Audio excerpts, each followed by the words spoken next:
When it comes to improving how you feel and your movement, there's one thing you need to take care of first, which will allow you to be much more successful when addressing more specific problems. In my biomechanics program, I have a 3-phase progression model, which we address certain limitations in order of importance and sequentially, which will help set us up for long-term success. In the first phase of my progression model, it's really important that we clear the most significant and largest compensation that's present.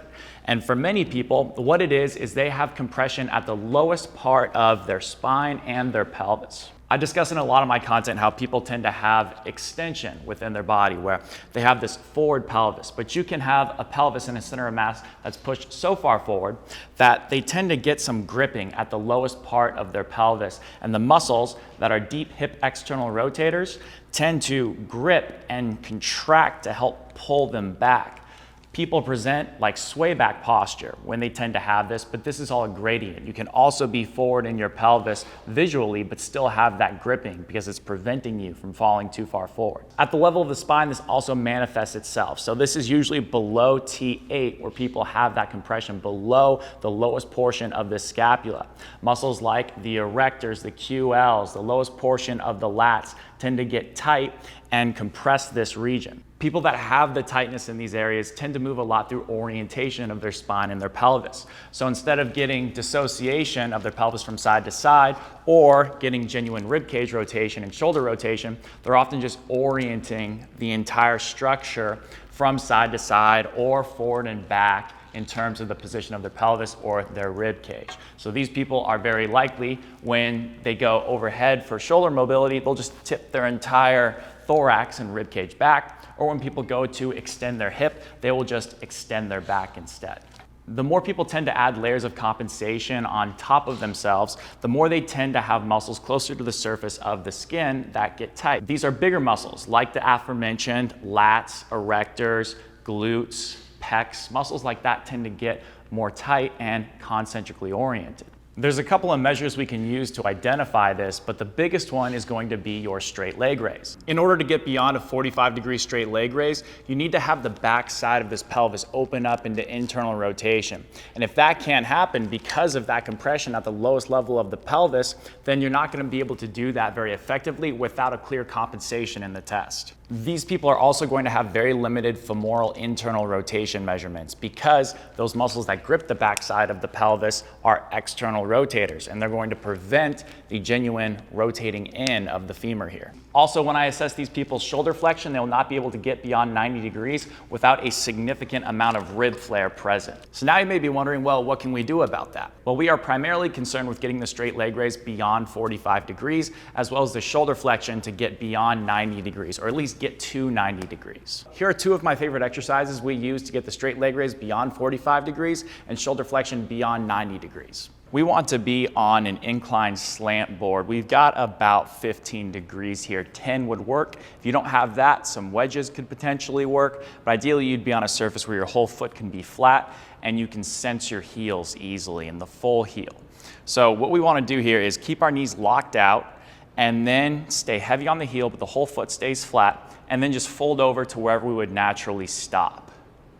And we don't want to push it excessively. So we're here, and now Trevor, all I want you to do is inhale, stay heavy on your heels, whole foot's flat, and roll the outside of the heel, and then exhale, and then naturally he will drop just a little bit. It might be a centimeter, it might be an inch. It's going to be very much individual. But he wants to make sure he's just staying nice and relaxed. With each inhale through the nose, he's rolling the outside of his heel. On the exhale, he's rolling and pronating his feet and going in. And then that's all that pretty much is. The most common mistake on this activity would be people come too far forward onto their heels, which means that their knees are going to unlock and they're going to end up feeling their low back a lot. So make sure you stay heavy on the heels and you're just going in and out of that foot cue as you inhale and exhale respectively. So to set up for this, we want something that's around waist height. You can be a little bit higher or lower, but as long as you can rest your palms and forearms comfortably on it, in the end position, we're going to be in a good spot. And then we want a book about an inch to inch and a half, maybe 2 inches max, underneath our back foot. And this book should be big enough that we can keep our whole foot flat on it. And then we want to be about 12-ish inches from this box or table or whatever you're using. So to set up for this to start, we want to get the front midfoot in line with the back foot toes. And then we want to bend both knees, and we want to get really heavy on our back heel here. In this case, this would be the left back heel, but again, the whole foot is flat. And then Trevor, I'll have you place your forearms right here. Great. Okay, so with this, we want to have a pretty straight back. We don't want to be overly rounded here. We want to be really straight, but not so straight that we're extending the crap out of our back. We want to just have a very flat spine. And now what we want to do is feel the inner edge of the foot arch on the front foot. In this case, it would be the right. This would be the ball of the big toe and the inner edge of the heel. That would be right here and right here, pushing in with about 20% of our body weight, and that's going to push our knee forward. The other 80% of our body weight is on that back heel. And now what we want to do with this nice flat back, we want to just exhale. Good. And then we want to inhale through our nose, just breathing through this with deep breaths in through our nose, out through our mouth. We should feel a big, big stretch in this back left hip, or whatever side is back. And we want to make sure that the hip is slightly outside of the knee. And we can show you that from a rear view as well. From a backside perspective, we should have the hip slightly outside of the knee, and the knee should be pushing slightly inwards. And that'll give us some inner thigh on that side.